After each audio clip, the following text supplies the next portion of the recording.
Válka se skončila, ale památky po ní zůstaly. I na našem území máme ještě spoustu válečného materiálu, který zde zanechali, jak říkal Goebbels, takticky se odsunující Němci.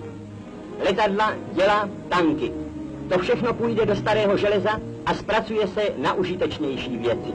Na našem území zůstaly i třaskaviny, které se nyní zneškodňují.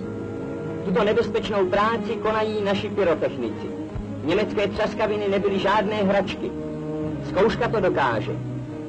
Pancéřové pěsti bylo hračkou prorazit 7 cm silnou železnou desku.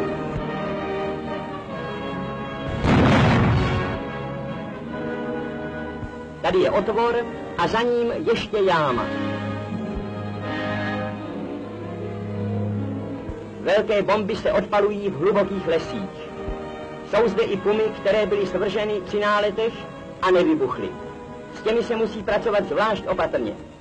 Anglická puma vážící 500 kg.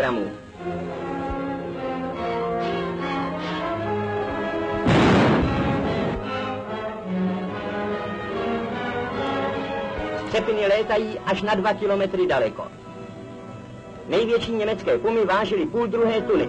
Měly 6 cm silný obal.